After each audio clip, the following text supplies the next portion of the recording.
얼마 전 방송에 출연한 장영자는 현재 재산에 대해 묻자 유체동산으로 골드바 정도가 있으니까 하나에 1kg인데 팔면 8천만 원에서 8,200만 원 정도로 시세가 나오더라고요.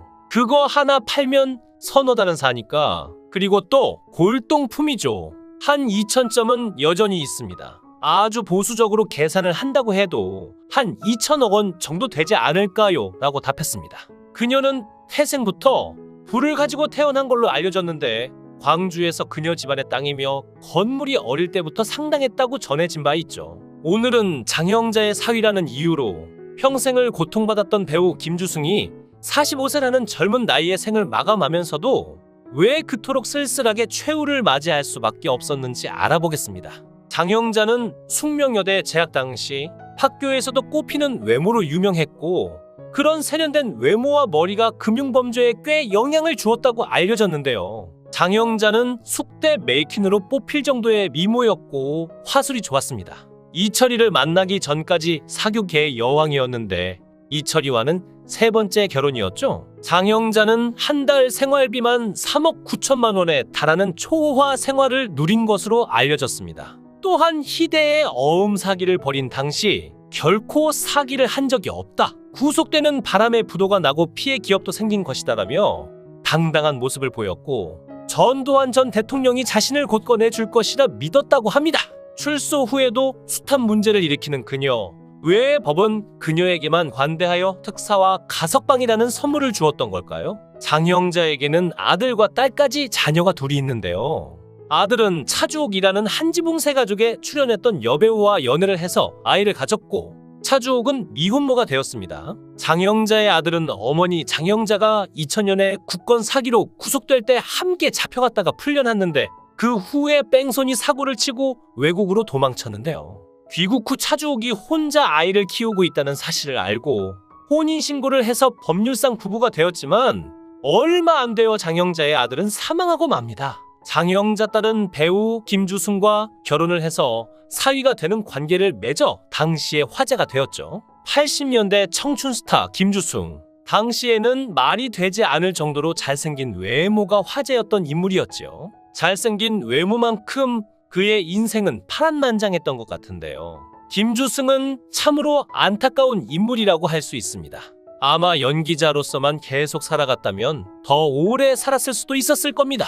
왜냐하면 장영자 딸과 결혼 후 여러 사업에 실패, 도피 생활까지 겹치면서 스트레스를 받았고 이것이 병의 원인이 되었을 수도 있기 때문인데요. 김주승의 나이는 1961년 9월 3일생입니다. 1980년대 연극배우로 첫 데뷔를 했고 이듬해 1981년 뮤지컬 배우로도 데뷔를 했습니다.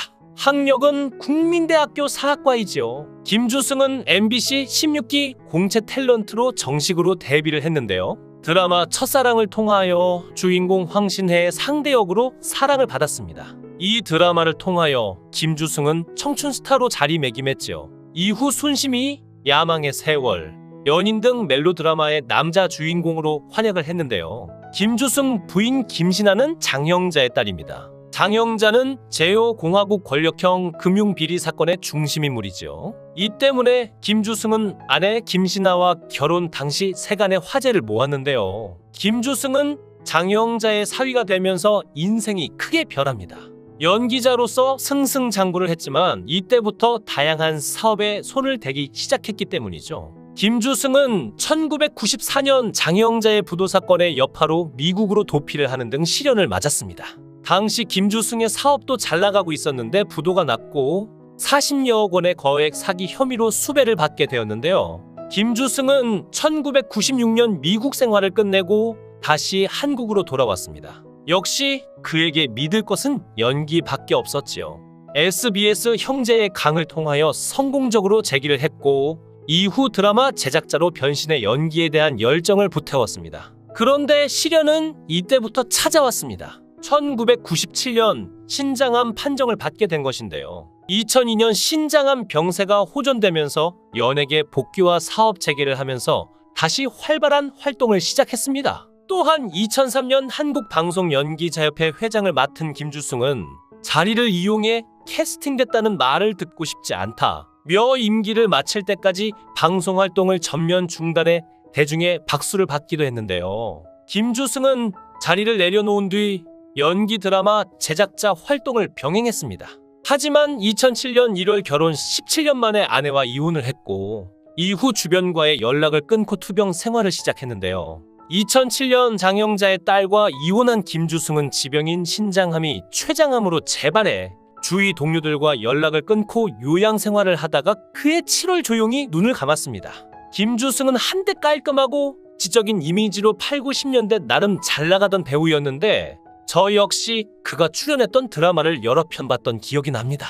하지만 언제부턴가 드라마나 방송에서 볼 수 없었는데 이런 사연이 있었다는 걸 뒤늦게 알게 됐네요. 큰손 장영자 씨 딸과 결혼해 화제를 모았지만 사업 실패, 암 투병, 이혼 등 이딴 불행을 겪으며 사생활을 철저히 비밀에 붙여 궁금증을 자아냈던 김주승. 그가 생을 마감하자 유족들은 조문도 받지 않고 빈소도 공개하지 않아 그 이유에 관심이 집중되었죠. 97년 6개월 간격으로 신장암과 췌장암 수술을 받았던 그는 이후 병세가 호전되는 듯했으나 1년 전 신장의 암세포가 재발, 투병 생활을 해왔다고 하는데요. 기자가 부음을 듣고 경기도 부천시 한 장례식장에 마련된 빈소를 찾았을 때 그의 빈소는 한 시대를 풍미했던 배우의 마지막 가는 길이라고는 믿을 수 없을 만큼 적막했다고 합니다.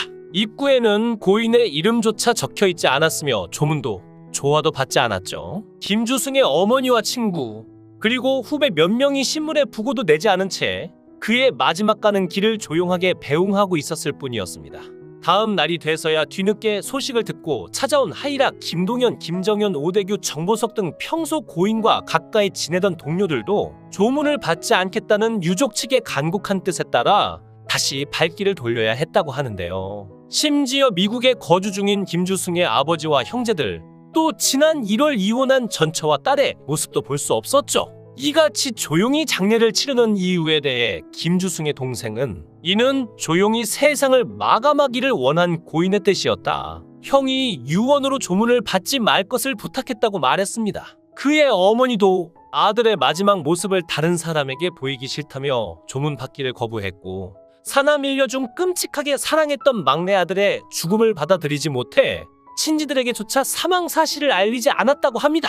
생전 발자취를 따라가 보면 김주승의 삶은 드라마만큼이나 극적이었죠. 지난 83년 MBC 공채 탤런트로 연예계에 데뷔한 그는 드라마 애정의 조건의 황신예와 연인으로 출연하며 멜로드라마의 왕자로 떠올랐고 이후 서울 무지개 첫사랑 순심이 야망의 세월 달빛가족 등에서 지적이고 도시적인 이미지로 인기를 이어갔습니다. 연기자로서 그의 삶에 변화가 생긴 것은 지난 90년 금융비리로 유명한 큰손 장영자 씨의 딸과 결혼하면서부터인데요. 김주승은 이때부터 연기 외에 다양한 사업에 손대기 시작했으며 94년에는 장영자 부도 사건 여파로 미국으로 도피하는 등 시련을 맞았고 엎친 데 덮친 격으로 그는 97년 신장암과 췌장암이 연이어 발병하는 불운을 겪었죠. 그가 신장암 재발 판정을 받은 것은 드라마 나도야 간다 제작에 열정을 쏟던 때였는데 사업이 그리 성공적이지 못한 가운데 몸에 이상을 느끼고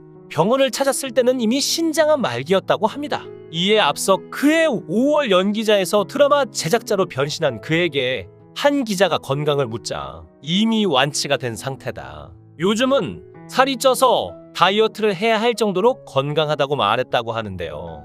그 자신은 완치를 믿고 있는 듯했지만 얼굴빛이 검고 푸석해 보이는 등 건강 상태가 그리 좋지 않아 보였죠. 암 판정을 받은 그는 곧바로 서울 여의도의 한 병원에서 항암 치료를 받기 시작했고 항암 치료를 시작하자 그는 눈에 띄게 쇠약해져 갔다고 합니다. 그의 한 후배는 치료를 시작하고 2달 만에 전혀 딴 사람이 됐다. 머리카락이 다 빠지고 뼈만 앙상하게 남아 도저히 예전의 형이라고는 상상할 수 없을 정도였다고 말했죠. 지인들에게 착하고 겸손한 연기자로 평가받고 더군다나 연기자협회 회장을 지내며 탄역 배우를 비롯한 연기자들의 권익을 찾아주기 위해 최선을 다했던 그의 마지막이 이처럼 쓸쓸하고 베일에 가려진 이유는 무엇일까요? 그의 한 지인은 드라마 제작 사업을 하면서 연기자의 권익을 최우선으로 생각하다 보니 수억 원의 적자가 발생했다. 경제적으로 힘들어지자 그 전에 가깝게 지내던 사람들이 하나 둘씩 등을 돌렸고 형이 그 문제로 몹시 힘들어했다고 말했습니다.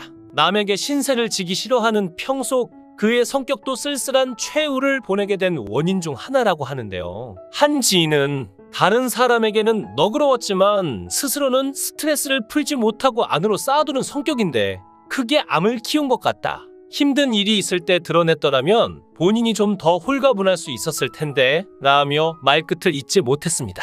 고인의 조용한 죽음에 관한 의문이 증폭되자 유족 측에서는 이와 관련 좀 더 상세한 입장을 발표할지 여부를 고민 중이라고 전했죠. 유족 측 관계자는 일단 장례식 직후 미국으로 돌아갔던 김주승 씨의 어머니가 한국으로 돌아와 의혹을 해소할 기자회견을 열 것을 검토하고 있다고 말했는데요. 비록 쓸쓸하고 고통스럽게 투병을 하기는 했지만 김주승은 끝까지 희망을 잃지 않았다고 합니다. 자신이 운영하던 드라마 제작사를 정리한 뒤 남북 합작 드라마를 준비하는 등 마지막까지 생애 최선을 다했습니다. 김주승은 과거 인터뷰에서 지금까지 자신의 삶에 대해 스스로 어떻게 평가하느냐는 질문에 그는 한참 동안 생각한 뒤 남들이 어떻게 생각하든 내 의지대로 산 삶이다.